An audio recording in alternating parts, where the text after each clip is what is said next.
सूचक बॉन्ड, ये क्या था? जब मुद्रास्फीति होती है तो उसमें जारी किए जाते हैं बॉन्ड। आने वाले समय में, अगर आने वाले समय में इससे हमारी कीमत कम हो जाएगी हमारे बॉन्ड की, उसकी भरपाई की जाएगी। यानी कि ऐसे बॉन्ड्स जिनकी जो ब्याज है या कि अगर वो पट्टे पे मिलते हैं और उस दरमियान मुद्रास्फीति बहुत ज़्यादा हो जाती है तो फिर आपको उतना अतिरिक्त धन दिया जाएगा ताकि मुद्रास्फीति से आपको नुकसान ना हो, मतलब जिन्होंने भी बॉन्ड में निवेश किया है उनको नुकसान ना हो।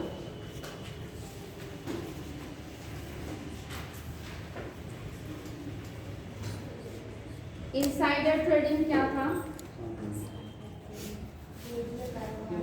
भेदिया कारोबार कहते हैं इसे। और कंपनी का मतलब कंपनी की गोपनीय सूचना जो होती है जिसको उसके कंपनी की प्रतिभूतियों का मतलब मालूम रहता है कीमत की, कब इसकी बढ़ेगी कब घटेगी, और उसके अनुरूप वो शेयर मार्केट में अपना निवेश करता है और उसको मतलब खरीदता और बेचता है। ये होता है। हाँ, यानी कि अगर किसी कंपनी का जो मालिक है, जो हिस्सेदार है, जो उसका पार्टनर है, उसे कंपनी की अंदरूनी जानकारी का फायदा उठा करके वो अलग से मतलब साइड से व्यापार करता है, उस कंपनी के शेयरों को खरीदता बेचता और मुनाफा कमाता है, तब इसी को कहा जाता है इनसाइड ट्रेडिंग, या इसी को हिंदी में कहते हैं भेदिया व्यापार। सही है, इससे आम निवेशकों को नुकसान होता है। नेक्स्ट था राउंड ट्रिपिंग। राउंड ट्रिपिंग क्या है? इसमें अनधिकारिक रूप का जो धन होता है देश का, या मतलब जो अवैध धन या ब्लैक मनी है, उसको अन्य देश में भेजना, फिर वहाँ से अन्य देश को ही मतलब वैध तरीके से शेयर में मतलब निवेश करते हैं अपने देश में, तो वो फिर मतलब वाइट मनी बन जाता है। और ये जो प्रोसेस होता है ये होता है राउंड। ब्लैक मनी को वाइट मनी में कन्वर्ट करना, इसका उपयोग ब्लैक मनी को वाइट मनी में कन्वर्ट करने के लिए किया जाता है। सही है। आप क्या बोल रहे थे? कोई आप अपने शब्दों में बताएं क्या है राउंड ट्रिपिंग? जो दूसरे देश में मतलब वो व्यापार कर लेते हैं और फिर उसी को अपने देश में अपना वापस निवेशों के द्वारा प्राप्त करते हैं। और कुछ कहना चाहते हैं? ममता नहीं बोल रही है, क्या बात है? अब आप लोग नहीं देखे राउंड ट्रिपिंग? बहुत ये महत्वपूर्ण शब्द है राउंड ट्रिपिंग। इसका मतलब होता है कि जाकर वापस आना। और जब अपने देश के ब्लैक मनी का, यानी अपने देश के जो नेता हैं या जो लोग हैं, कोई भी व्यक्ति जिसके पास ब्लैक मनी है अत्यधिक मात्रा में, वो अवैध तरीके से या इलीगल तरीके से उसे देश के बाहर ले जाता है। और जो टैक्सेस वगैरह का, जिन देशों से टैक्सेस वगैरह का फायदा मिलता है, मतलब यानी कि ऐसे कंट्रीज जिनको भारत छूट देता है निवेश करने पर, ऐसे देश में जाकर के वहाँ से फिर उस छूट का लाभ लेते हुए वापस उसको लाके भारत में निवेश करते हैं और अपने उस ब्लैक मनी को वाइट कर देते हैं। उसी को कहते हैं राउंड ट्रिपिंग। अच्छे से इसको आप याद कर लीजिए ताकि भूले ना ये। इसके बाद आपने पढ़ा था इरडा। इरडा की स्थापना कब हुई थी? 2000 में हुई थी। किस लिए किया गया था? बीमा क्षेत्र में विनियमन करने के लिए, बीमा क्षेत्र का विनियमन, नियंत्रण, निगरानी, इन सभी को ध्यान में रखते हुए किया गया था इरडा की स्थापना। सही है। अब हम आज शुरू कर रहे हैं नया चैप्टर, एक्सटर्नल सेक्टर मतलब वैदेशिक क्षेत्र।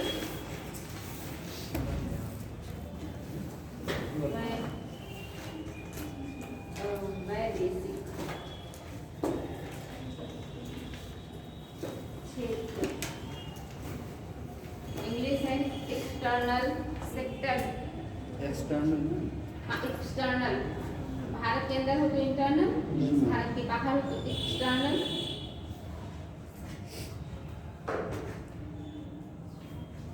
वैदेशिक क्षेत्र, इसमें नोट कीजिएगा, भारत में वैश्विक व्यापार की बदलती प्रकृति, भारत के वैश्विक बाजार की बदलती प्रकृति, भारत के वैदेशिक व्यापार की बदलती प्रकृति यानी नेचर, रत्न और गहने, बदलती प्रकृति, रत्न और गहने, कॉमा इंजीनियरिंग सामान, रत्न और गहने, कॉमा इंजीनियरिंग सामान, कॉमा कपड़ा और संबद्ध उत्पादों के, कपड़ा और संबद्ध उत्पादों के,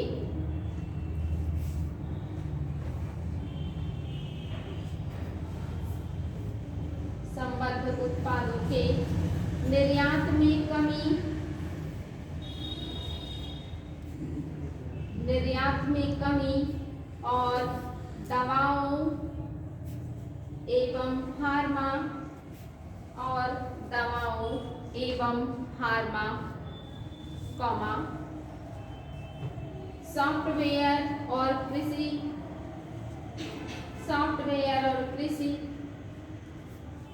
और संबद्ध उत्पादों के निर्यात में, सॉफ्टवेयर और कृषि और संबद्ध उत्पादों के निर्यात में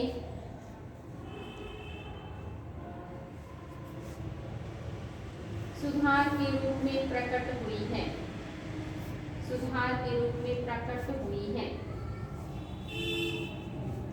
पैराग्राफ चेंज कीजिएगा। दूसरी ओर पूंजी खाता शेष मजबूत, दूसरी ओर पूंजी खाता शेष मजबूत, दूसरी ओर पूंजी खाता शेष मजबूत, एफडीआई शेष मजबूत, एफडीआई और एफपीआई प्रवाह से, एफडीआई और एफपीआई पढ़ा चुकी हूँ आप लोगों को। मजबूत एफडीआई और एफपीआई प्रवाह से मजबूत हुआ है, एफडीआई और एफपीआई प्रवाह से मजबूत हुआ है।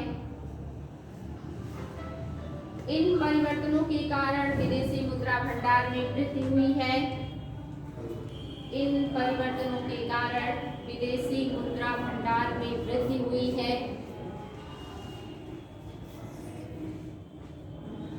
विदेशी मुद्रा भंडार में वृद्धि हुई है। जो 8 जनवरी 2021 तक, जो 8 जनवरी 2021 तक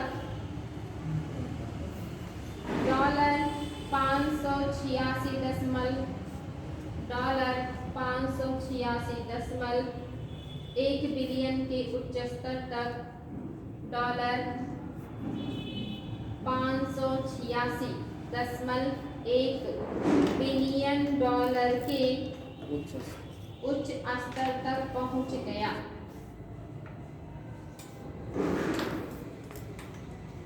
और ये 2024 में 700 प्लस बिलियन डॉलर पहुंच गया है आपका विदेशी मुद्रा भंडार,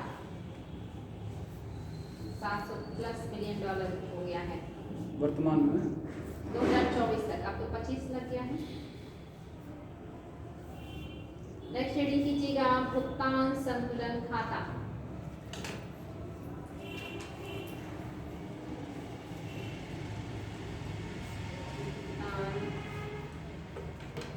संतुलन खाता, भुगतान संतुलन खाता।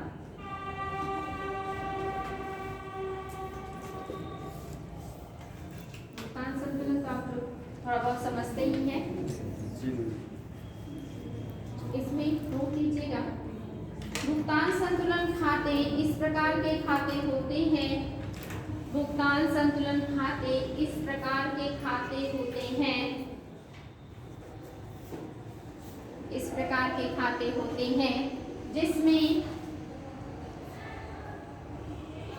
किसी अर्थव्यवस्था अथवा देश का, जिसमें किसी अर्थव्यवस्था अथवा देश का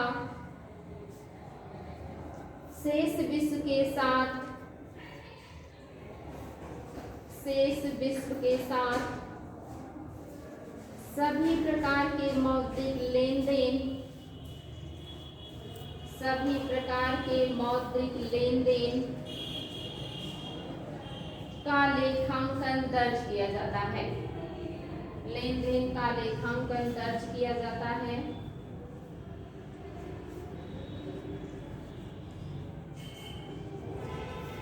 लेन देन दर्ज किया जाता है।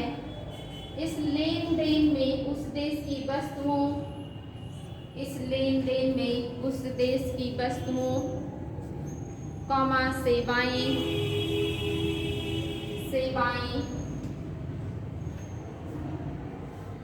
एवं वित्तीय पूंजी का आयात निर्यात, एवं वित्तीय पूंजी का आयात निर्यात तथा वित्तीय हस्तांतरण हेतु, तथा वित्तीय हस्तांतरण हेतु भुगतान शामिल होते हैं। वित्तीय हस्तांतरण हेतु भुगतान शामिल होते हैं।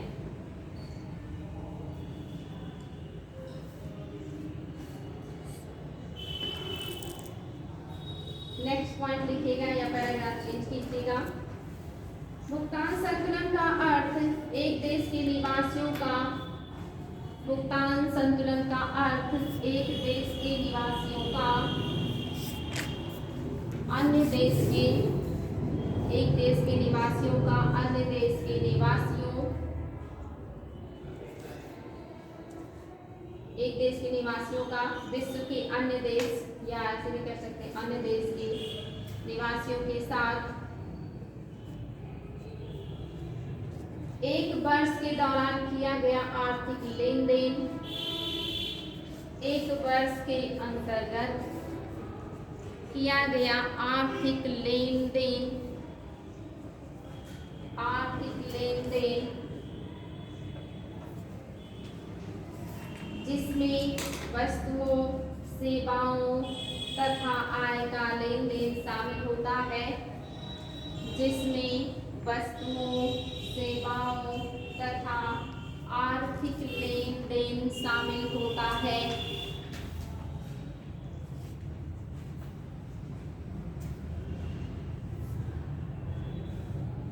लेन देन शामिल होता है। यह मौद्रिक लेन देन, यह मौद्रिक लेन देन वस्तुओं के निर्यात एवं आयात, यह मौद्रिक लेन देन वस्तुओं के आयात तथा निर्यात ब्रैकेट में दृश्य मदे, आयात तथा निर्यात ब्रैकेट में दृश्य मदे मतलब जिसे आप देख सकते हैं, जो आपको से दिखाई दे, ब्रैकेट में दृश्य मदे, विजुअल दृश्य मदे ब्रैकेट बंद।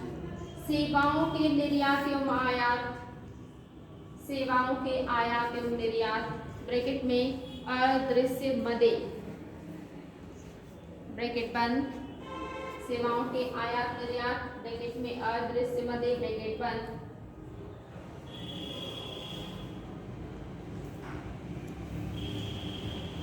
कॉमा वित्तीय परिसंपत्तियों जैसे, वित्तीय परिसंपत्तियों जैसे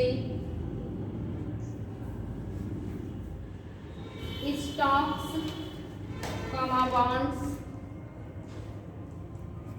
स्टॉक्स, कॉमा बॉन्ड्स,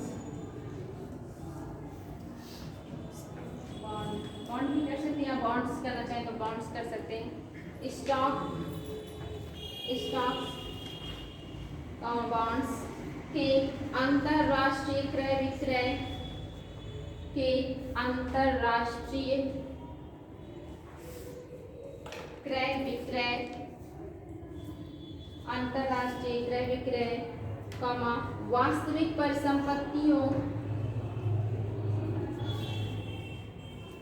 वास्तविक परिसंपत्तियों जैसे प्लांट एवं मशीनरी के, प्लांट एवं मशीनरी के अंतरराष्ट्रीय क्रय विक्रय, प्लांट एवं मशीनरी के अंतरराष्ट्रीय क्रय विक्रय के कारण उत्पन्न हो सकते हैं, अंतरराष्ट्रीय क्रय विक्रय के कारण उत्पन्न हो सकते हैं।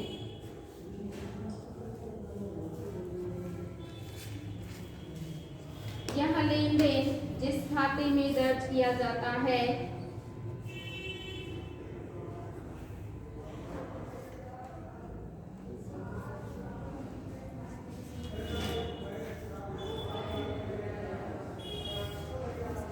क्या लिखा आपने?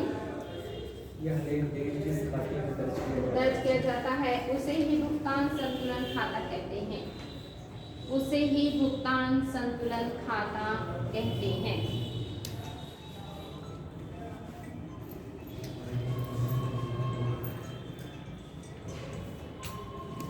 ये बात समझ में आई कि भुगतान संतुलन खाता किसे कहेंगे? यानी आप मान लीजिए कंट्री है, भारत एक देश है, यहाँ के जो निवासी हैं ये लोग वस्तु और सेवाओं का निर्यात भी करते हैं और आयात भी करते हैं विश्व के अन्य देशों को। अब वो वस्तु भी हो सकती है, सेवाएं भी हो सकती हैं, अन्य स्टॉक एक्सचेंज भी हो सकते हैं, बॉन्ड्स भी हो सकते हैं, प्लांट भी हो सकते हैं और मशीनरी भी हो सकती है। मतलब कोई भी चीज़ हो सकती है, वो वस्तु भी हो सकती है, सेवा भी हो सकती है, यानी कि दृश्य मदे भी हो सकती है, अदृश्य मदे हो सकती है। इन सबका जो लेखा जोखा जिस खाते में किया जाता है उसी को भुगतान संतुलन खाता कहते हैं। बात समझ में आ गया? अब आगे बढ़ेंगे, बहुत आसान है। नेक्स्ट पॉइंट, क्रेडिट साइड में उन मदों को दिखाया जाता है, credit side, credit side, credit side में उन मदों को दिखाया जाता है जिससे विदेशी मुद्रा आती है। क्रेडिट साइड में उन मदों को दिखाया जाता है जिससे विदेशी मुद्रा आती है।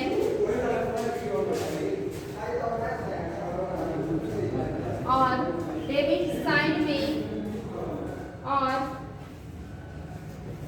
या जबकि डेबिट साइड में उन मदों को दिखाया जाता है जिससे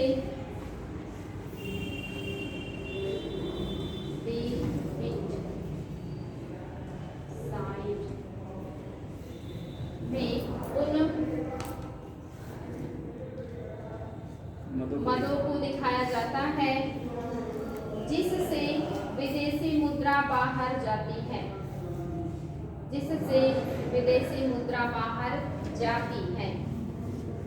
भुगतान संतुलन खाता में दिखाए जाने वाले मदों को, भुगतान संतुलन खाता में दिखाए जाने वाले मदों को दो भागों में बांटा गया है। भुगतान संतुलन खाता में दिखाए जाने वाले मदों को दो भागों में बांटा गया है। पहला है दृश्य मदे,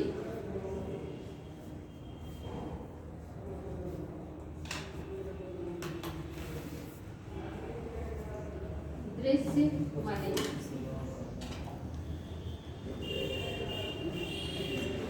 दृश्य मदों को क्या कहेंगे?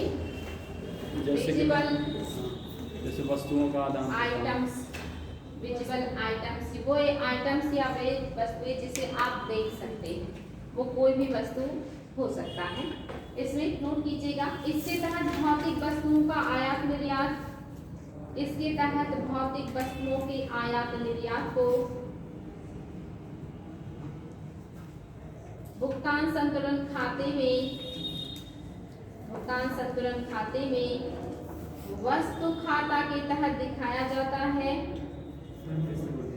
इसके तहत भौतिक वस्तुओं के आयात निर्यात को भुगतान संतुलन खाते में वस्तु खाता के तहत दिखाया जाता है।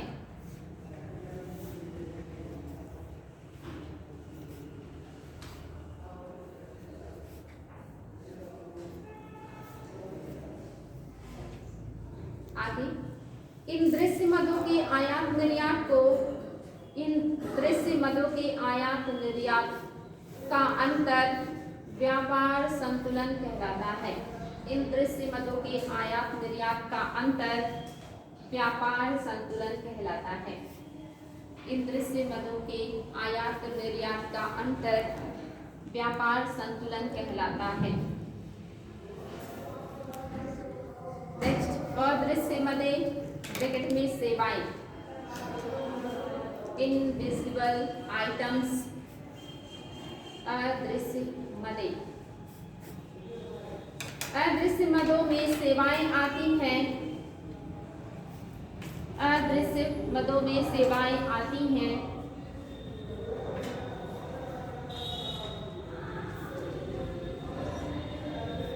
सेवाएं आती हैं और इसके आयात निर्यात को सेवा खाता के तहत सेवा खाते के तहत दिखाया जाता है और इसके आयात निर्यात को सेवा खाते के तहत दिखाया जाता है।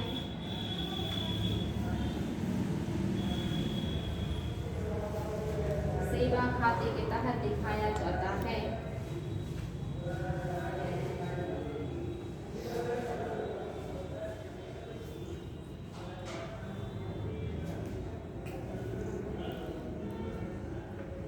अब आदृश्य मदों में क्या है लिखवा दे वो या रहने दे। मदों में क्या, सेवाएं मैम हो जाएंगी। हाँ, तरह तरह की सेवाएं आएंगी इसमें, तो नोट करवाने की आवश्यकता है या बता दीजिए। जैसे बैंक और वित्तीय जो जी मैम। संस्थाएं हैं, जो बीमा क्षेत्र है, इनके द्वारा जो सेवाएं दी जाती हैं, चाहे वो राष्ट्रीय या अंतर्राष्ट्रीय सेवा क्षेत्र में आएंगी। इंजीनियरिंग का हो गया, डॉक्टरों का हो गया, विशेषज्ञों के द्वारा जो सेवाएं दी जाएंगी, चाहे वो देश के अंदर या देश के बाहर, ये भी आपका आ जाएगा। इसके अलावा विद्यार्थी, पर्यटन, दूतावास कर्मचारी, राजनीतिज्ञ के द्वारा जो भी सेवाएं दी जाएंगी वो भी इसमें आ जाएगा।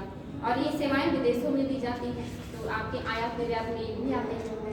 ब्याज, लाभांश, ये सब चीज़ें आपकी सेवाओं के तहत आ जाती हैं। नेक्स्ट हेडिंग खींचेगा।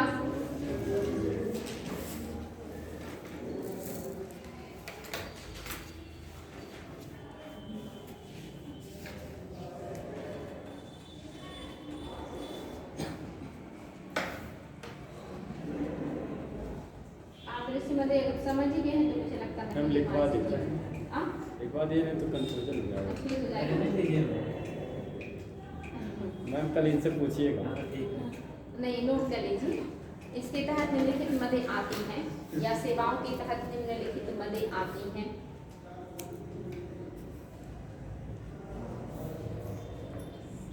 इसमें पहला, बैंक एवं वित्तीय संस्थाएं, बीमा कंपनी, बैंक एवं वित्तीय संस्थाएं एवं बीमा कंपनी, जहाजरानी तथा एयरलाइंस से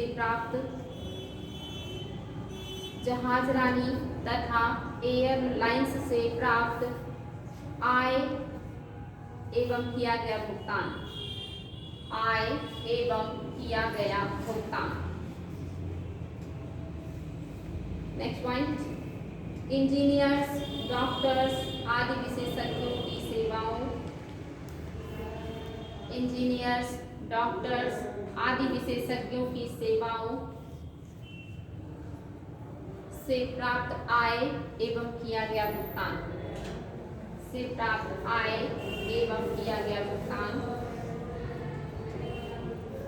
नेक्स्ट पॉइंट, विद्यार्थियों, पर्यटकों,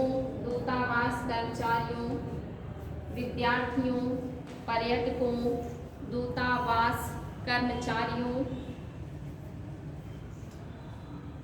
और राजनीतिज्ञों द्वारा प्रयोग की गई सेवाओं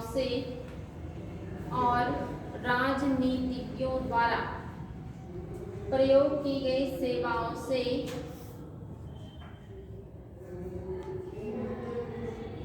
प्राप्त आय एवं किया गया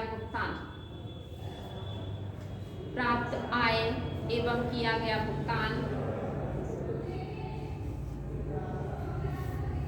नेक्स्ट पॉइंट, ब्याज, लाभांश, रॉयल्टी आदि से प्राप्त आय एवं किया गया भुगतान। रॉयल्टी आदि से किया गया प्राप्त किया गया आय एवं भुगतान। आगे ब्याज, फिर से रिपीट करें, ब्याज कॉमा लाभांश कॉमा रॉयल्टी आदि से प्राप्त आय एवं किया गया भुगतान। अब हेडिंग कीजिएगा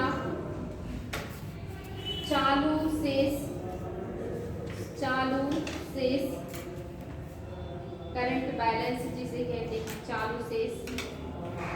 व्यापार शेष, कारक सेवा व्यापार शेष, व्यापार शेष कॉमा कारक सेवा व्यापार शेष, व्यापार शेष कॉमा कारक सेवा व्यापार शेष एवं गैर कारक व्यापार शेष एवं गैर कारक व्यापार शेष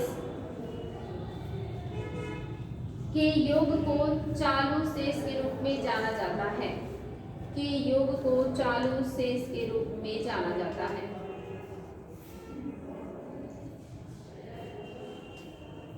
कारक ब्रैकेट में कर लीजिएगा, कारक सेवा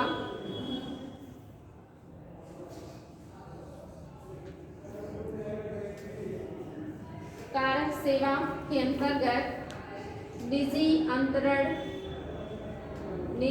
अंतरण कॉमा निवेश आय कॉमा निवेश आय आते हैं।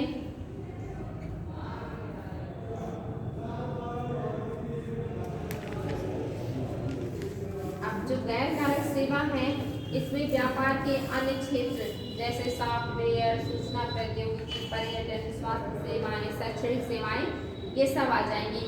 तो कारक और गैर कारक से समझ जाएंगे जी। अब आगे बढ़ते हैं। हेडिंग कीजिएगा पूंजी खाता, कैपिटल अकाउंट, पूंजी खाता कैपिटल अकाउंट। एक देश एवं शेष दुनिया के निवासियों के बीच, एक देश एवं शेष दुनिया के निवासियों के बीच, एक देश और शेष या अन्य शेष दुनिया के निवासियों के बीच होने वाले वित्तीय लेन देन के, होने वाले वित्तीय लेन देन के लेखा जोखा को पूंजी खाता कहते हैं। लेखा जोखा को पूंजी खाता कहते हैं।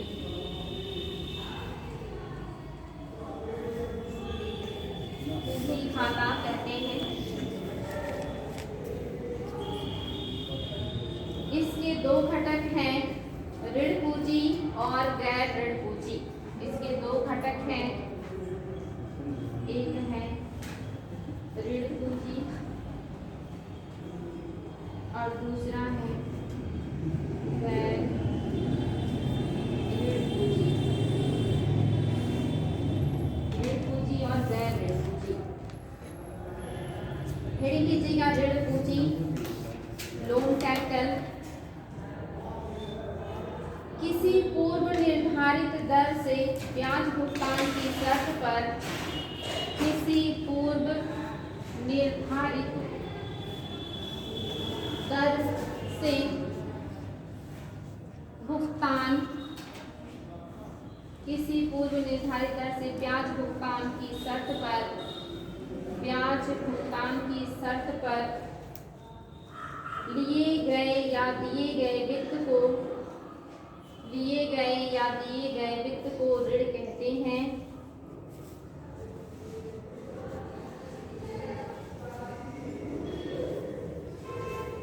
कहते हैं तथा एक निर्धारित ब्याज दायित्व वाले,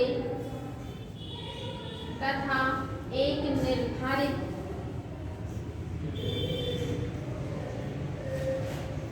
ब्याज दायित्व वाले वित्तीय विनिमय को ऋण पूंजी के अंतर्गत रखते हैं। ऋण रखते हैं। बाह्य सहायता, बाह्य कारोबारी, बाह्य सहायता, बाह्य कारोबारी उधार, बाह्य कारोबारी उधार तथा अनिवासी जमा राशि इसके प्रमुख घटक हैं।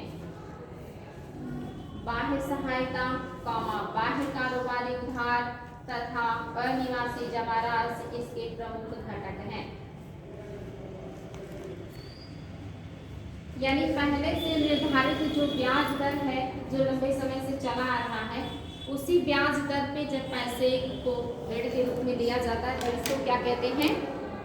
ऋण पूंजी कहा जाता है। और ये आपका 2-3 रूप में हो सकता है। अगर क्वेश्चन है कि ऋण पूंजी के रूप में किसे शामिल किया जाएगा, तो ये तीनों हो जाएंगे। नेक्स्ट रीडिंग कीजिएगा, गैर ऋण पूंजी। गैर ऋण पूंजी जिन वित्तीय विनियमों पर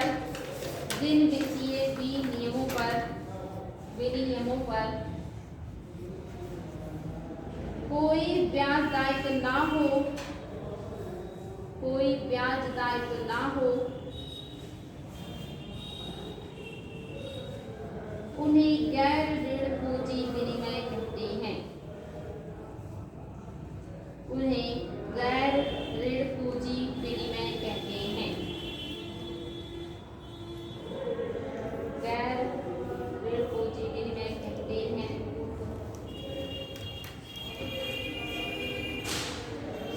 विदेशी निवेश तथा अन्य पूंजीगत प्राप्तियां, विदेशी निवेश तथा अन्य पूंजीगत प्राप्तियां इसके प्रमुख घटक हैं। विदेशी निवेश एवं अन्य पूंजीगत प्राप्तियां इसके घटक हैं। अब हेडिंग कीजिएगा, विदेशी निवेश, फॉरेन इन्वेस्टमेंट।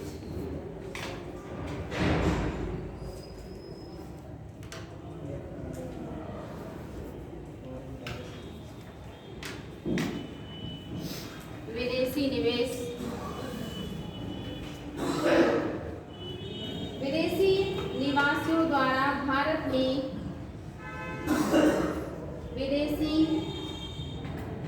निवासियों द्वारा भारत में तथा भारतीय निवासियों द्वारा विदेशों में, विदेशी निवासियों द्वारा भारत में तथा भारतीय निवासियों द्वारा विदेशों में किया गया निवेश विदेशी निवेश कहलाता है। किए गए निवेश विदेशी निवेश कहलाते हैं। इसे 2 भागों में बांटा जाता है। विदेशी निवेश को 2 भागों में बांटा जाता है। पहला प्रत्यक्ष विदेशी निवेश, दूसरा विदेशी पोर्टफोलियो निवेश। पहला है प्रत्यक्ष विदेशी निवेश और दूसरा है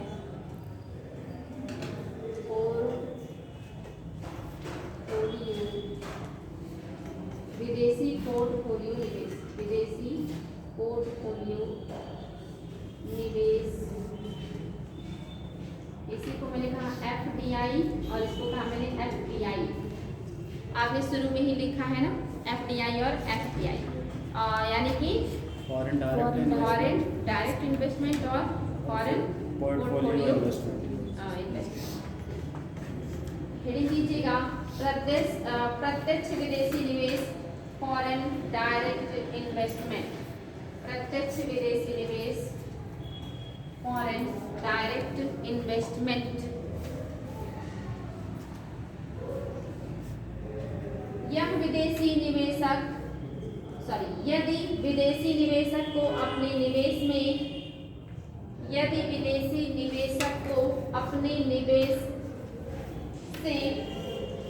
अपने निवेश से कंपनी के 10% या अधिक शेयर प्राप्त हो जाए, अपने निवेश से कंपनी के 10% या अधिक शेयर प्राप्त हो जाए, कंपनी के 10% या अधिक शेयर प्राप्त हो जाए और इस कारण से वह कंपनी के निदेशक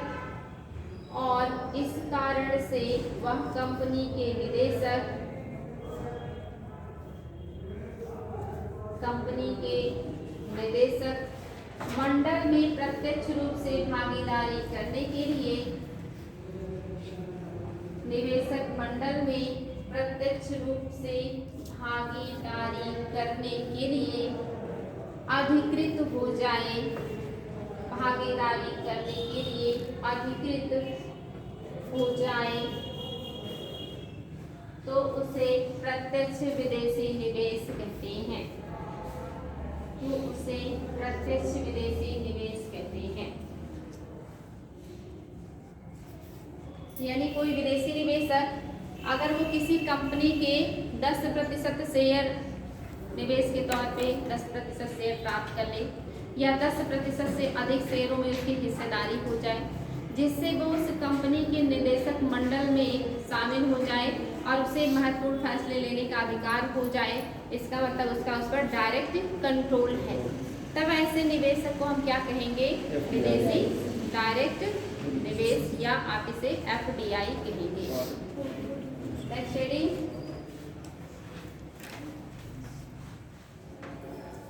एक मिनट आगे बढ़िएगा।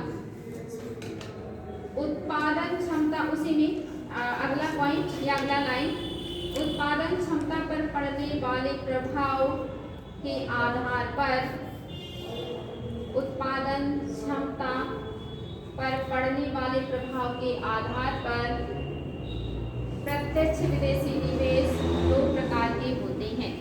उत्पादन क्षमता पर पड़ने वाले प्रभाव के आधार पर FDI दो प्रकार के होते हैं। FDI दो प्रकार के होते हैं। पहला हेडिंग कीजिएगा, ग्रीनफील्ड FDI, ग्रीनफील्ड प्रत्यक्ष विदेशी निवेश।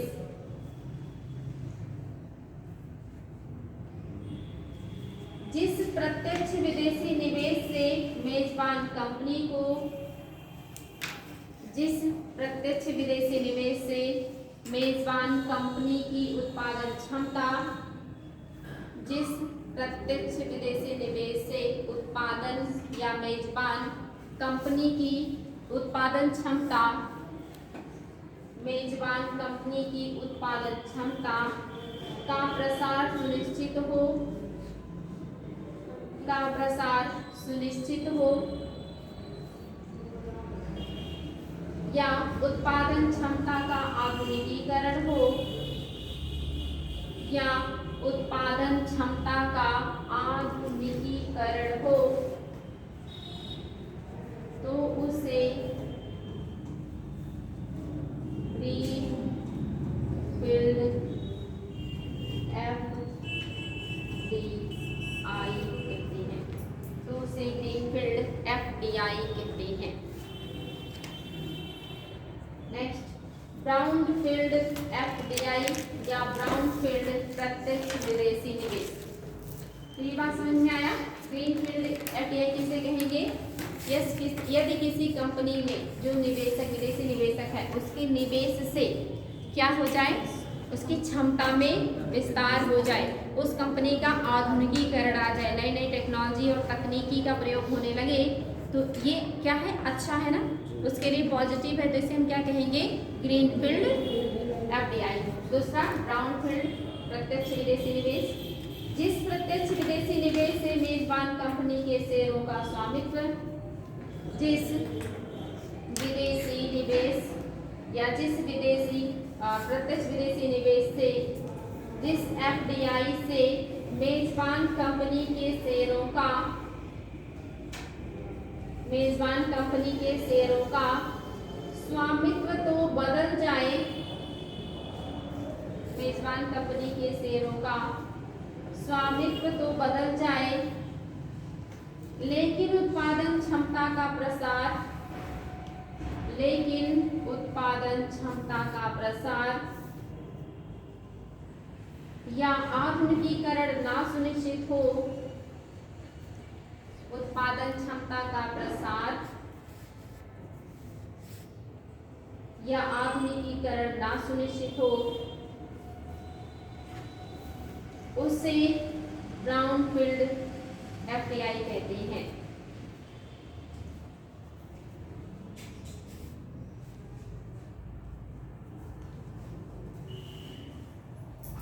और जो हमारी भारत सरकार है वो ज़्यादातर निवेशकों के ग्रीनफील्ड एफडीआई को ही प्रोत्साहन करती है कि उनके निवेश से उस कंपनी का विस्तार हो, उस कंपनी का आधुनिकीकरण हो। लेकिन कभी कभी आवश्यकता पड़ने पर सरकार ब्राउनफील्ड एफडीआई को भी बढ़ावा दे देती है। चलिए आगे बढ़ेंगे। नेक्स्ट हेडिंग, विदेशी पोर्टफोलियो निवेश। विदेशी पोर्टफोलियो निवेश, फॉरेन पोर्टफोलियो इन्वेस्टमेंट। यदि किसी विदेशी निवेशक द्वारा कंपनी के यदि किसी विदेशी निवेशक द्वारा कंपनी के 10% से कम शेयर खरीदे जाएं, यदि किसी विदेशी निवेशक द्वारा कंपनी के 10% से कम शेयर खरीदे जाएं, तो उसे एफपीआई कहते हैं।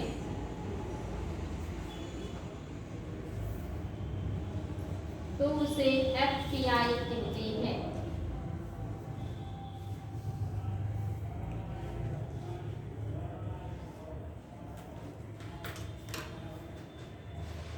और अगर ये जो शेयर है ये किसी संस्था द्वारा खरीदा जाए तो उसे विदेशी संस्थागत पोर्टफोलियो निवेश कहेंगे, क्योंकि इसको संस्था खरीद रही है। और अगर नागरिक के द्वारा किया जाएगा तो उसके लिए पात्र प्रयोग किया जाएगा सब। तो समझ में आया? अगर 10% से ज़्यादा का शेयर वो किसी कंपनी का खरीद लेता है और उसकी उस कंपनी में जो बोर्ड ऑफ डायरेक्टर होते हैं या जो उसके निदेशक मंडल है उसमें वो शामिल हो जाता है, उसके महत्वपूर्ण निर्णयों को लेने में मदद करता है या उसमें शामिल होता है या उसके मत को भी मानने के लिए कंपनी थोड़ी बातें हो जाए, तो ऐसे निवेश को हम कहेंगे डायरेक्ट एफडीआई, यानी कि आपका फॉरेन डायरेक्ट इन्वेस्टमेंट कहेंगे। और अगर कोई कंपनी किसी मतलब कोई निवेशक, विदेशी निवेशक किसी कंपनी का जो शेयर है वो 10% से कम इन्वेस्ट करता है, कम प्राप्त करता है, तभी आपका पोर्टफोलियो निवेश हो जाएगा। डायरेक्ट निवेश में भी दो प्रकार का है, एक आपका ग्रीनफील्ड है और एक ब्राउनफील्ड है। अगर उसके निवेश से कंपनी का विस्तार हो जाए, क्षमता बढ़ जाए, उसकी आधुनिकीकरण हो जाए तो वो ग्रीनफील्ड, और अगर इस तरह की कोई भी इम्पैक्ट ना आए तो फिर आपका ब्राउनफील्ड। हमारी सरकार ग्रीनफील्ड एफडीआई को ही ज़्यादा प्रोत्साहित करती है, लेकिन कभी कभी जब आवश्यकता ज़्यादा हो तो ब्राउनफील्ड को भी अनुमति दे देती है।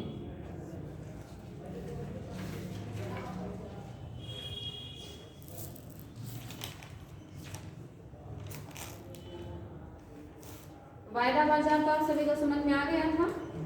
फ्यूचर मार्केट, इसको तो दिखाना नहीं है, नोट कीजिएगा।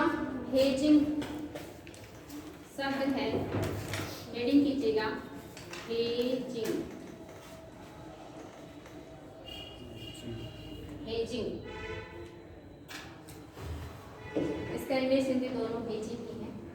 यह एक जोखिम प्रबंधन रणनीति है। यह एक जोखिम प्रबंधन रणनीति है जिसके अंतर्गत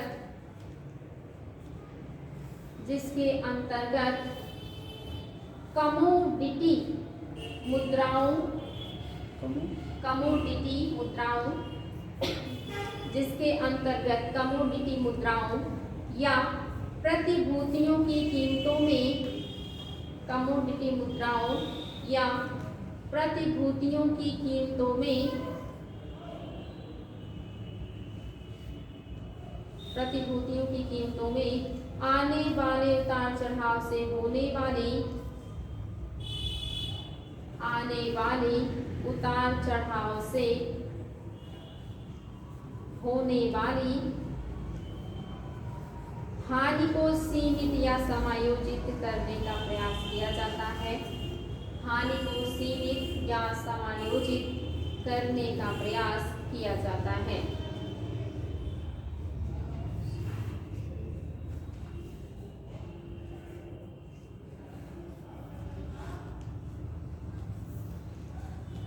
अब हेडिंग लीजिएगा भारत में विदेशी विनिमय दर प्रणाली। भारत में विदेशी विनिमय दर प्रणाली।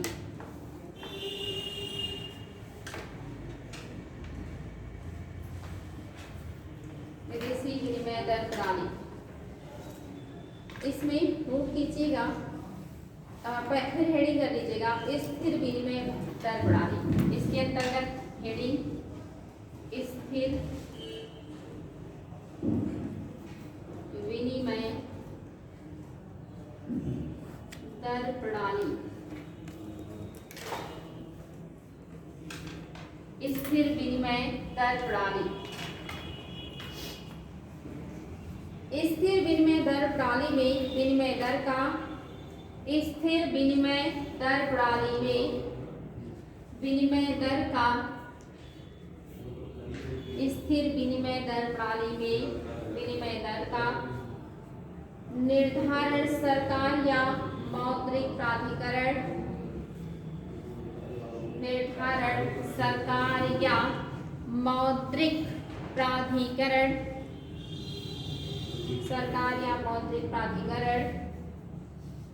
जैसे भारत में आरबीआई द्वारा किया जाता है, जैसे भारत में आरबीआई द्वारा किया जाता है।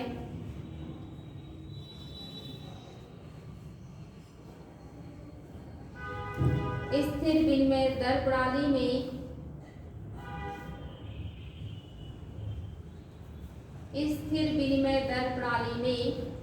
विनिमय दरों में जो उतार चढ़ाव जानबूझकर लाया जाता है। स्थिर विनिमय दर प्रणाली में विनिमय दर में जो उतार चढ़ाव जानबूझकर लाया जाता है, जो उतार चढ़ाव जानबूझकर लाया जाता है, उसे अवमूल्यन तथा अधिमूल्यन कहते हैं। वेरी वेरी इंपॉर्टेंट शब्द है ये। उसे अवमूल्यन एग्जाम में पूछा जाता है, पढ़ाएंगे आप लोग, और अधिमूल्यन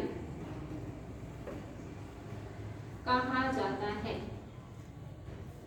स्थिर विनिमय दर प्रणाली में जो उतार चढ़ाव जानबूझ करके लाया जाता है, उसे हम क्या कहते हैं? अवमूल्यन और अधिमूल्यन। ये दो प्रकार की स्थिति होती है जब हम जानबूझ करके ऐसा करते हैं। जब मुद्रा की वैल्यू जानबूझ करके घटाएं तो अवमूल्यन, और जब हम मुद्रा की वैल्यू जानबूझ के बढ़ाएं तो अधिमूल्यन कहा जाता है।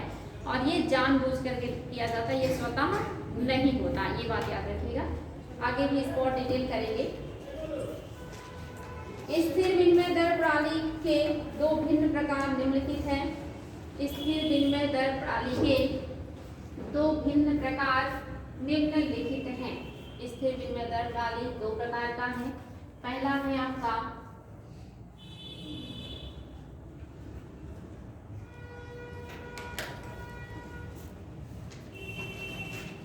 दो प्रकार का, पहला विनिमय दर की स्वर्णमान प्रणाली। विनिमय दर की स्वर्णमान प्रणाली। विनिमय दर का स्वर्णमान प्रणाली। विनिमय दर का स्वर्णमान प्रणाली। नोट कीजिएगा इसमें इसके अनुसार विभिन्न देशों में प्रचलित विभिन्न करेंसियों इसके अनुसार विभिन्न देशों में प्रचलित विभिन्न करेंसियों इसके अनुसार विभिन्न देशों में प्रचलित विभिन्न करेंसियों ब्रैकेट में मुद्राओं ब्रैकेट बंद के बीच समता की एक साझी इकाई स्वर्ण को माना जाता है। के बीच समता की एक साझी इकाई स्वर्ण को माना जाता है। समता की एक साझी इकाई स्वर्ण को के रूप में परिभाषित किया जाता है या स्वर्ण को माना जाता है। स्वर्ण को माना जाता था। स्वर्ण को माना जाता था। प्रत्येक देश को अपनी करेंसी का मूल्य स्वर्ण के रूप में प्रत्येक देश को अपनी करेंसी का मूल्य स्वर्ण के रूप में परिभाषित करना होता था।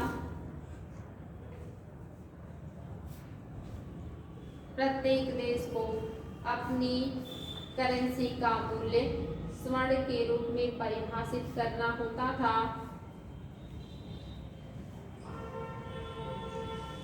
इसमें एक करेंसी का मूल्य दूसरी करेंसी से निर्धारित करने के लिए इसमें एक करेंसी का मूल्य दूसरी करेंसी से निर्धारित करने के लिए एक करेंसी का मूल्य दूसरी करेंसी में निर्धारित करने के लिए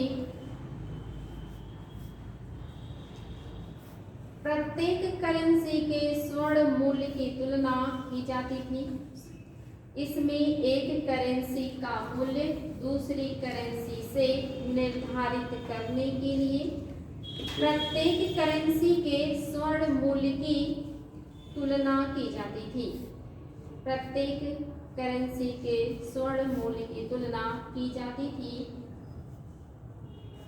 यह प्रणाली 1920 के दशक से पूर्व यह प्रणाली 1920 के दशक से पूर्व संसार के अनेक भागों में प्रचलित थी। यह प्रणाली 1920 के दशक से पूर्व संसार के अनेक भागों में प्रचलित थी।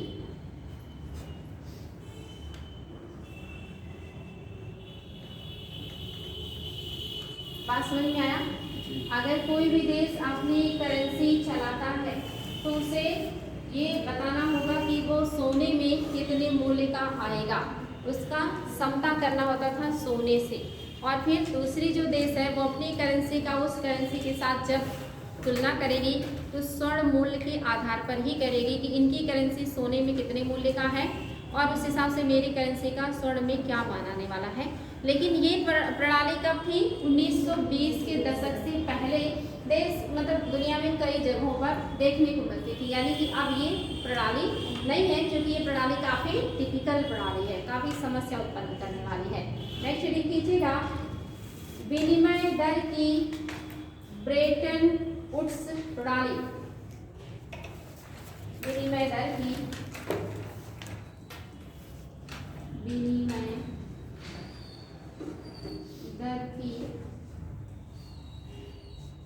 ब्रेटन वुड्स प्रणाली।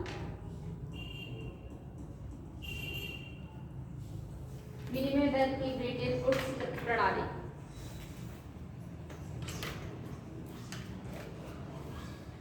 इसमें नोट कीजिएगा। इसके अंतर्गत विभिन्न करेंसियों को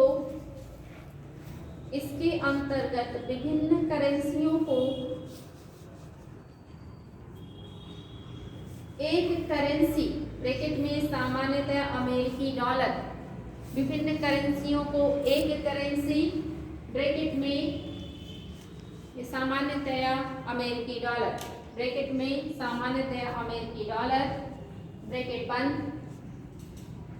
के साथ संबंधित कर दिया जाता है, के साथ संबंधित कर दिया जाता है एवं डॉलर का मूल्य स्वर्ण के मूल्य द्वारा एवं डॉलर का मूल्य स्वर्ण मूल्य के द्वारा निर्धारित कर दिया जाता है एवं डॉलर का मूल्य स्वर्ण मूल्य के द्वारा निर्धारित कर दिया जाता है।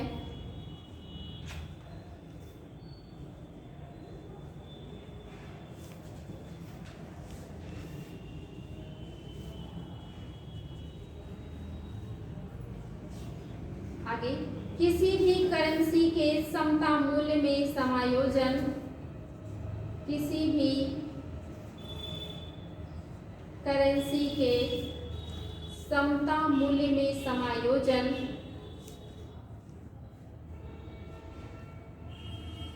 केवल IMF की अनुमति से ही संभव हो सकता है। किसी भी करेंसी के समता मूल्य में समायोजन केवल अंतरराष्ट्रीय मुद्रा कोष की जिसे IMF कहते हैं, अंतरराष्ट्रीय मुद्रा कोष की अनुमति से ही संभव हो सकता है। यानी अगर वर्तमान की बात करें तो प्रत्येक देश अपने मुद्रा की जो तुलना है, जो समता है, वो किसके साथ करता है? अमेरिकी डॉलर के साथ। आप ही देखते हैं ना कि रुपए का वैल्यू कितना है अपेक्षाकृत अमेरिकी एक डॉलर के आगे। तो एक अमेरिकी डॉलर की तुलना में भारत के रुपए का जो वैल्यू है वो क्या है, दिन प्रतिदिन कम ही होते जा रहा है ना, बहुत ज़्यादा घटा। तो दुनिया के सभी जो देश हैं वो अपने पैसे का, अपनी मुद्रा का, अपनी करेंसी का जो वैल्यू है वो अमेरिकन डॉलर के सामने ही लगाते हैं। और अमेरिकन डॉलर की जो कीमत है वो स्वर्ण मान के आधार पर निर्धारित किया जाता है। और ये जो करेंसियों के बीच समता बनाया गया है ये कौन बनाता है? IMF। और इसे घटाने बढ़ाने का राइट्स भी किसके पास है? IMF के पास है। बात समझ में आ गया? ये काफी महत्वपूर्ण पॉइंट था।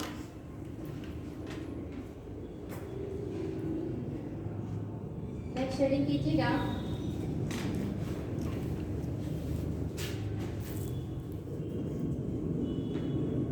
फेरा और फेमा, फेरा और फेमा।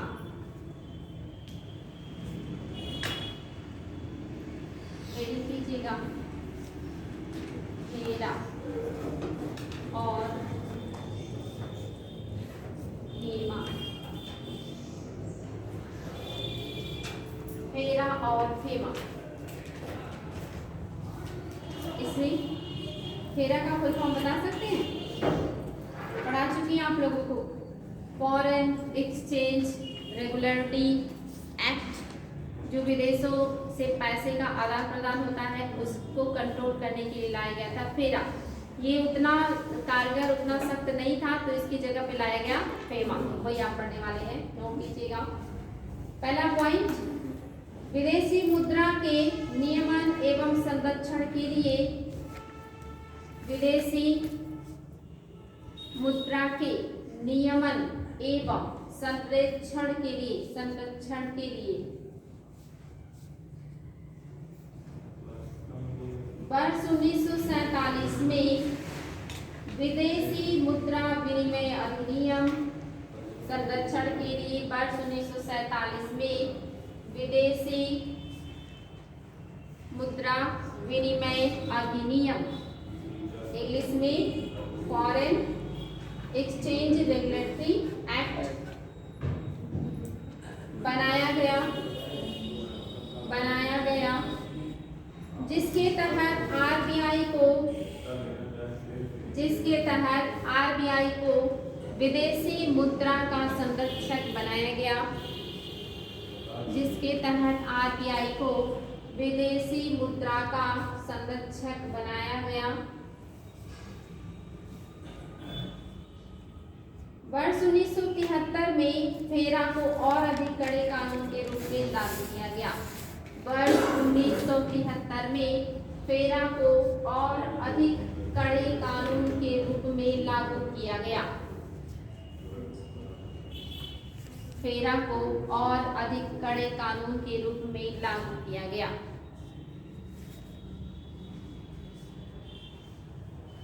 फेरा क्या है? विदेशी मुद्रा विनिमय अधिनियम है, जिसे फॉरेन एक्सचेंज रेगुलेटरी एक्ट कहा जाता है। और इसके की स्थापना 1947 में किया गया था विदेशी मुद्रा का विनिमय और संरक्षण करने के लिए, और इस एक्ट के द्वारा आरबीआई को विदेशी मुद्रा का संरक्षक नियुक्त किया गया था। इस एक्ट को और भी ज़्यादा प्रभावी और भी ज़्यादा कड़ा और भी ज़्यादा नियंत्रण स्थापित करने वाला कानून बनाने के लिए 1973 में इसमें कुछ संशोधन किया गया था। नेक्स्ट पॉइंट,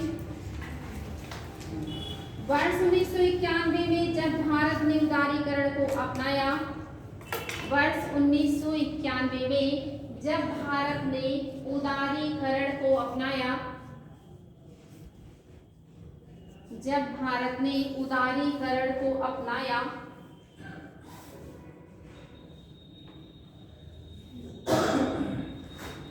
और भारत का विदेशी मुद्रा भंडार बढ़ने लगा, और भारत का विदेशी मुद्रा भंडार बढ़ने लगा,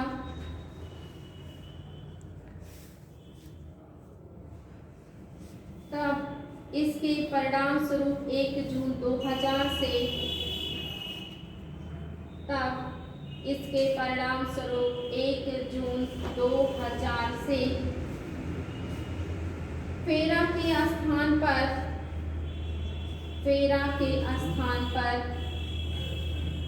जून 2000 से फेरा के स्थान पर विदेशी मुद्रा प्रबंधन अधिनियम, विदेशी मुद्रा प्रबंधन अधिनियम 1999, विदेशी मुद्रा प्रबंधन अधिनियम 1999 ब्रैकेट में foreign exchange management act, foreign exchange management act short form में क्या कहेंगे, FEMA, foreign exchange management act 1999 bracket बंद लागू किया गया, लागू किया गया। विदेशी मुद्रा प्रबंधन अधिनियम का मुख्य उद्देश्य या फेमा का मुख्य उद्देश्य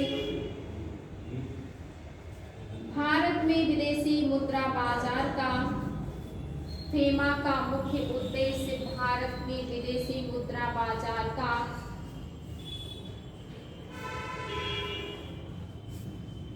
अनुरक्षण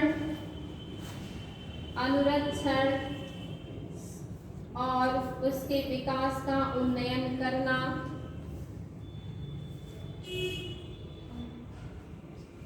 अनुरक्षण और उसके विकास का उन्नयन करना तथा विदेशी व्यापार एवं भुगतान को सुसाध्य बनाने के लिए, विदेशी व्यापार एवं भुगतान को सुसाध्य बनाने के लिए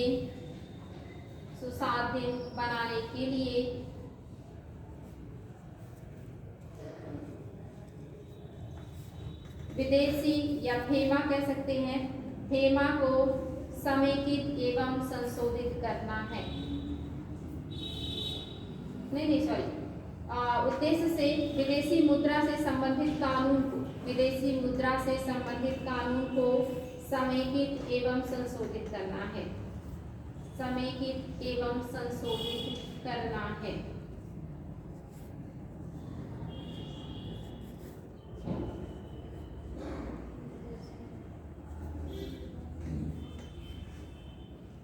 इसके बाद दिया फेरा और फेमा में अंतर, लिखवा दें या छोड़ दें, बताएं। मैं इसी में से पढ़ लेंगे, रहने दें।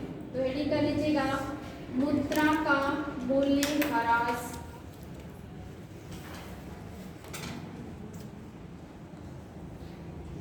मुद्रा का मूल्य ह्रास, मुद्रा का मूल्य ह्रास, मुद्रा का मूल्य ह्रास। इसमें नोट कीजिएगा, विनिमय ह्रास परिवर्तनशील विनिमय प्रणाली में होता है, विनिमय ह्रास परिवर्तनशील विनिमय प्रणाली में होता है, परिवर्तनशील विनिमय प्रणाली में होता है। जब परिवर्तनशील विनिमय दर प्रणाली में परिवर्तनशील विनिमय दर प्रणाली में, परिवर्तनशील विनिमय दर प्रणाली में बाजार की शक्तियों अर्थात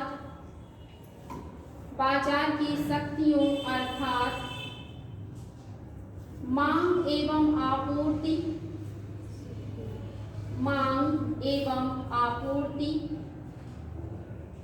विदेशी मुद्रा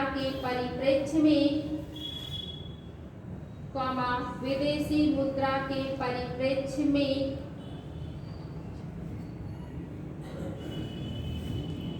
घरेलू मुद्रा का मूल्य स्वतः गिरा देती है। घरेलू मुद्रा का मूल्य स्वतः गिरा देती है।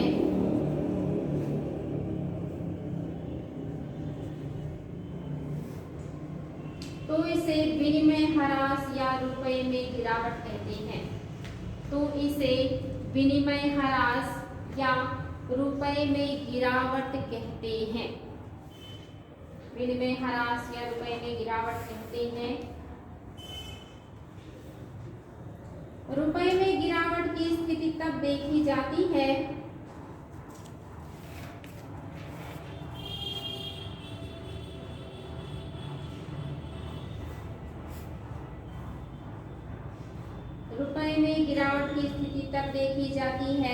जब डॉलर की मांग बढ़ जाती है।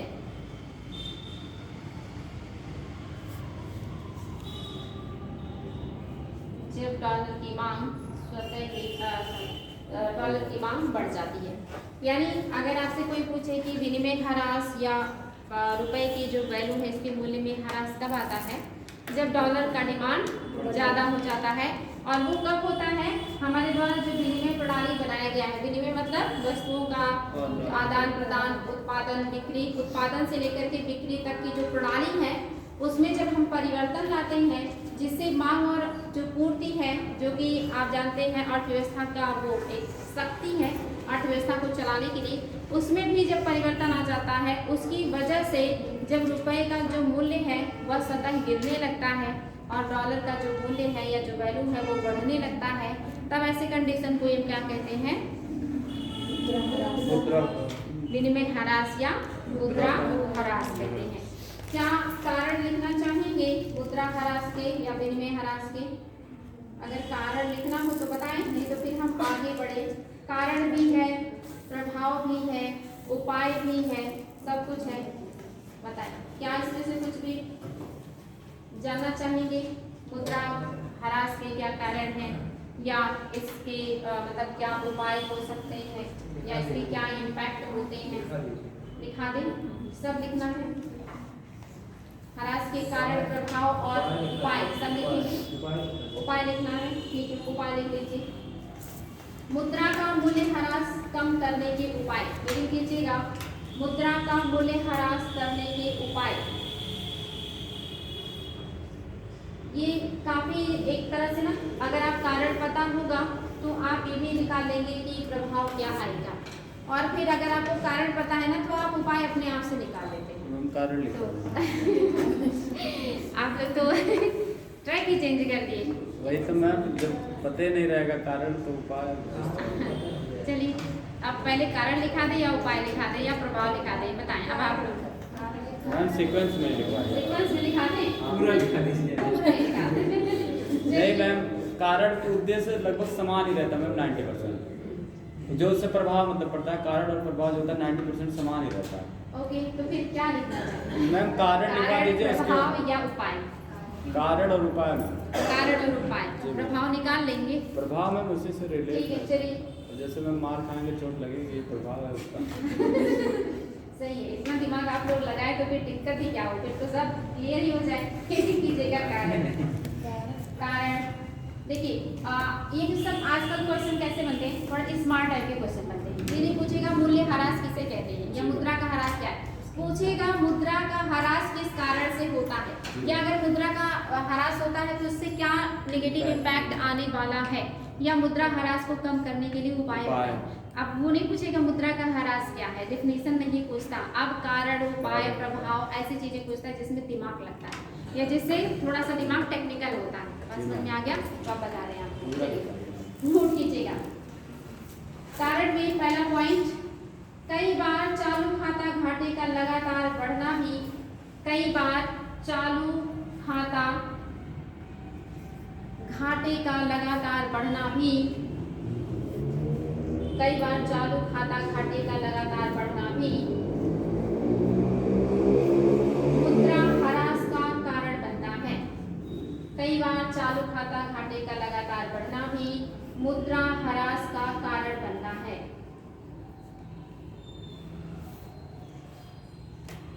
अब देखिए, चालू खाता घाटे से तो समझ में आ ही जा रहा ना कि हम आयात ज्यादा करते हैं और निर्यात कम करते हैं, और जब हम आयात ज्यादा करेंगे तो हम पैसा ज्यादा पे करेंगे, यानी कि हमारे रुपए की जो एक तरह से वैल्यू है वो घटती है, डॉलर में भुगतान और जब किसी चीज का डिमांड बढ़ता है तो उसकी वैल्यू बढ़ती है। हाँ, तो आपने लिखा कई बार चालू खाता घाटे का लगातार बढ़ना भी मुद्रा ह्रास का कारण बनता है, क्योंकि यह अधिक से अधिक मात्रा में डॉलर और क्योंकि यह अधिक से अधिक मात्रा में डॉलर और क्योंकि यह अधिक से अधिक मात्रा में डॉलर और अन्य परिवर्तनीय मुद्राओं की मांग करता है। अधिक से अधिक मात्रा में डॉलर और अन्य परिवर्तनीय मुद्राओं की मांग करता है। अन्य परिवर्तनीय मुद्राओं का मांग करता है। बात समझ में आ रहा है?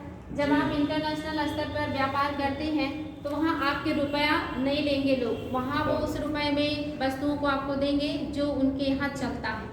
उसके अपेक्षा आपके रुपए की वैल्यू अगर कम रहेगी तो उस अपेक्षा आप जब पे करेंगे तो आपको ज़्यादा रुपया देना पड़ता है, जिससे रुपए की वैल्यू घटती है और डॉलर और अन्य जो मुद्राएं हैं जो बहुत आसानी से दूसरी मुद्राओं में परिवर्तित हो जाती हैं, ऐसी मुद्राओं को हमें ज़्यादा लेना होता है, या अपनी मुद्रा को उस मुद्रा में हम पहले कन्वर्ट करते हैं, तब उस मुद्रा के द्वारा हम वस्तु और सेवाओं को खरीदते हैं, जिससे बहुत ज़्यादा लॉस होता है। तो ये भी एक कारण हो सकता है हमारी मुद्रा की वैल्यू के घटने का, क्योंकि हम बहुत ज़्यादा वस्तु और सेवाएं मंगाएंगे तो हमारी जो मुद्रा है बाकी मुद्राओं की अपेक्षा उसकी वैल्यू घटती है। बात समझ में आ गया?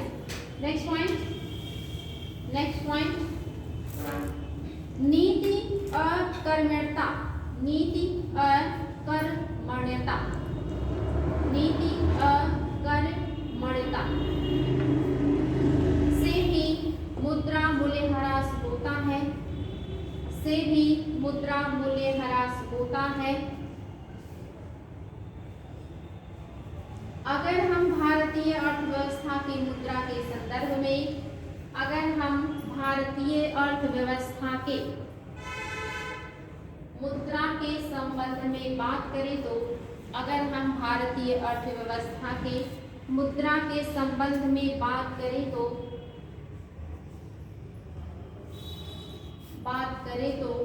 खुद केंद्र सरकार या आरबीआई की नीतियों में, तो खुद केंद्र सरकार और आरबीआई की नीतियों में अस्पष्टता नहीं होती।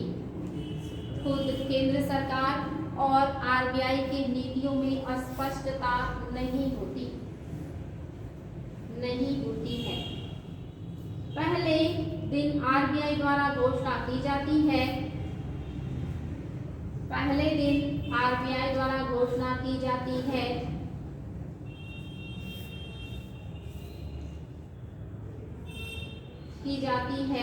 कि वह बाजार से तरलता को सोख लेगा।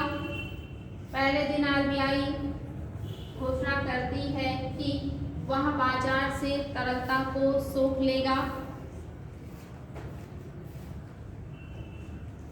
जबकि अगले ही दिन घोषणा होती है कि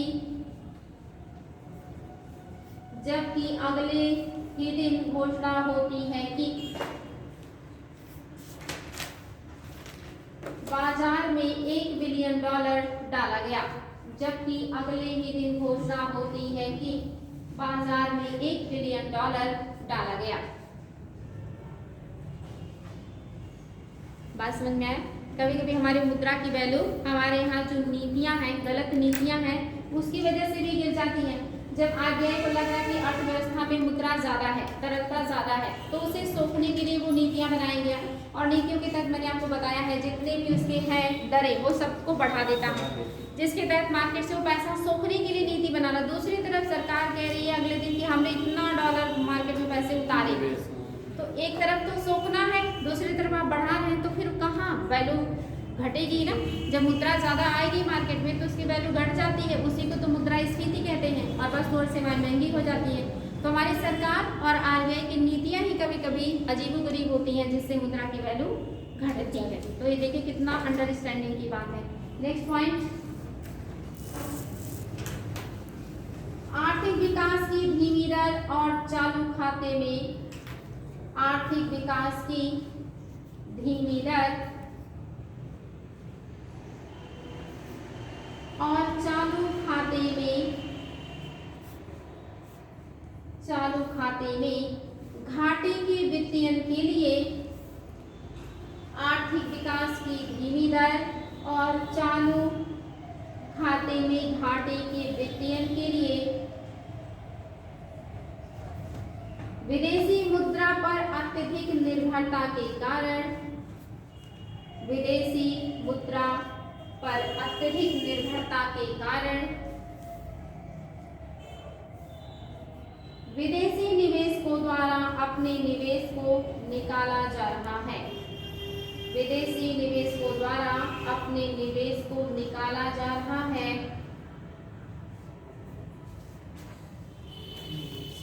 निकाला जा रहा है, जिससे रुपया कमजोर हो रहा है, जिससे रुपया कमजोर हो रहा है और मुद्रा का मूल्य ह्रास बढ़ता जा रहा है, जिससे रुपया कमजोर हो रहा है और मुद्रा का मूल्य ह्रास बढ़ता जा रहा है।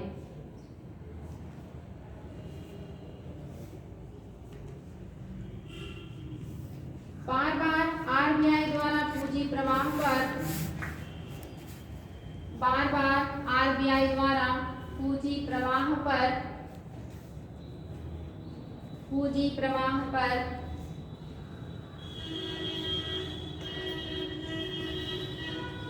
अस्थायी प्रतिबंध से बाजार तंत्र में, अस्थायी प्रतिबंध से बाजार तंत्र में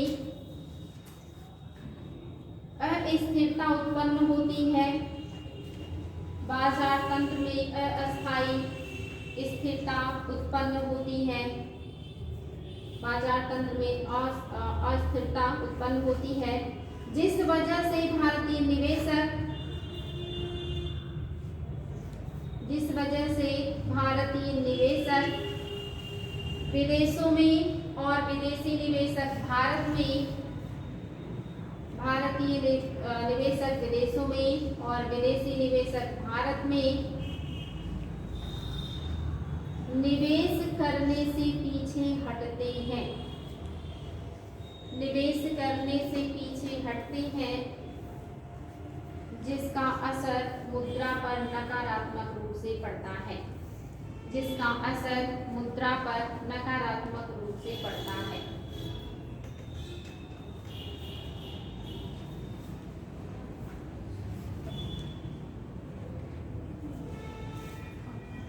बात समझ में आया? अगर कोई विदेशी निवेशक है उसके लिए भी नीतियां आरबीआई बनाएगा, अगर कोई इंडियन निवेशक विदेश में निवेश करना चाहता है तो उसके लिए भी नीतियां आरबीआई बनाता है। लेकिन ये जो नीतियां बनाते हैं इसमें अस्थिरता होती है, वो नीतियां स्थिर नहीं रहती लंबे समय के लिए, जिससे निवेशकों को समस्या होती है और ये दोनों निवेश प्रभावित होते हैं। इंडिया में जो होने वाले हैं वो भी प्रभावित होंगे और इंडिया से बाहर जो भारतीय द्वारा किए जाने होते हैं वो भी प्रभावित होते हैं।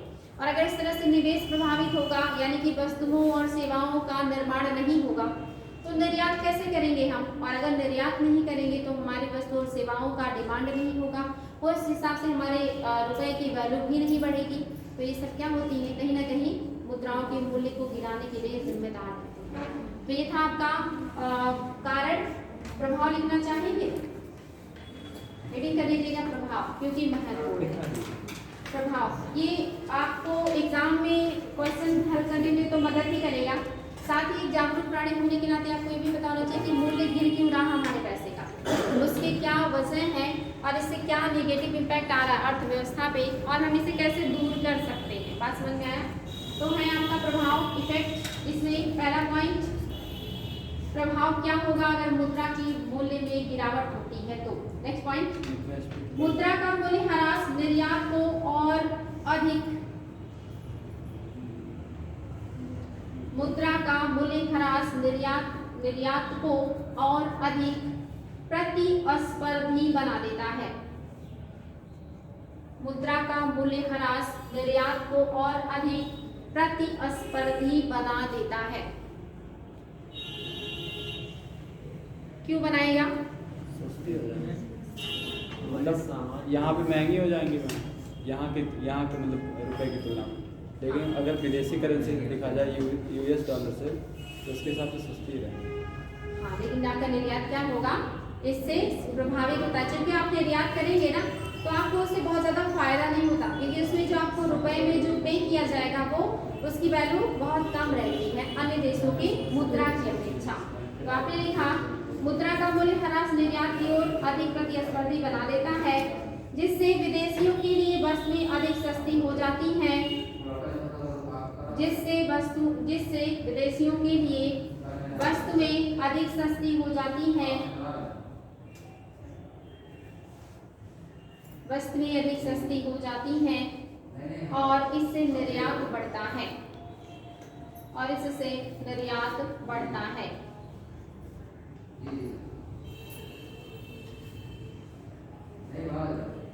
नेक्स्ट पॉइंट, पेट्रोल, खाद्य पदार्थ और कच्चा माल आदि का आयात।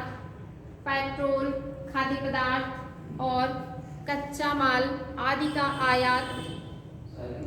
पेट्रोल, खाद्य पदार्थ और कच्चा माल आदि का आयात अत्यधिक महंगा हो जाता है, अत्यधिक महंगा हो जाता है, जिससे आयात हतोत्साहित होता है। जिससे रिपीट कर लीजिए। पेट्रोल, खाद्य पदार्थ और कच्चा माल आदि महंगा हो जाता है, अत्यधिक महंगा हो जाता है, जिससे आयात हतोत्साहित होता है। यानी अगर आप सभी को पता है कि हम बड़े पैमाने पे पेट्रोलियम पदार्थों को आयात करते, बहुत सारे खाद्य पदार्थों को आयात करते, बहुत सारे कच्चे माल को आयात करते हैं, और आयात करने के लिए हमें उस देश की करेंसी में रुपए के वैल्यू के आधार पे करना होता है। अगर आपके रुपए की वैल्यू घटी रहेगी तो उस करेंसी को पे करने के लिए आपको बहुत ज़्यादा रुपए देने पड़ेंगे, और जब ज़्यादा रुपए देने पड़ेंगे तो आप कम सामान खरीदेंगे ना, सामान कम खरीदेंगे। ये आपके लिए अच्छा तो है, लेकिन जब आपके यहाँ उस चीज़ों का उत्पादन नहीं और डिमांड बना हुआ है तो आपको मजबूरी में वो खरीदना पड़ेगा। ऐसे में आपको ज़्यादा पैसे पे करने पड़ेंगे तो आपको नुकसान होगा कि नहीं? नुकसान होगा, क्योंकि आप ज़्यादा पैसे पे कर रहे हैं, बिकॉज आप पहले से ही निर्भर हैं आयात करने के लिए। आपको आयात करके ही वो सारी चीज़ों की आपूर्ति हो सकती है। मांग बना हुआ है, डिमांड है, तो सप्लाई करनी पड़ेगी, और सप्लाई के लिए आपको ज़्यादा पैसे पे करने पड़ेंगे, जिससे क्या होगा, आयात घटेगा लेकिन समस्याएं उत्पन्न हो जाएंगी। तो आपका निर्यात सस्ता हो जाता है, आयात महंगा हो जाता है, ये भी इसका इफेक्ट होता है। नेक्स्ट पॉइंट, बहुत बार मुद्रा मूल्यह्रास के कारण आर्थिक विकास की गति ऊंची हो जाती है। बहुत बार मुद्रा मूल्यह्रास के कारण आर्थिक विकास की गति ऊंची हो जाती है,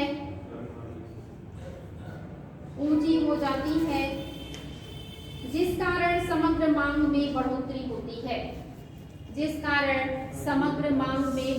होती है।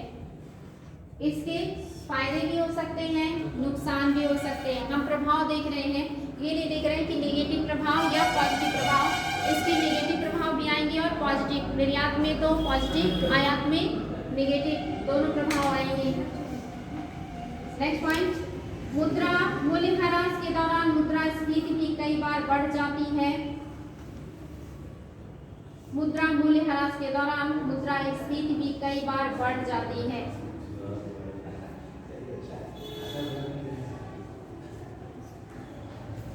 नेक्स्ट पॉइंट, मुद्रा के मूल्यह्रास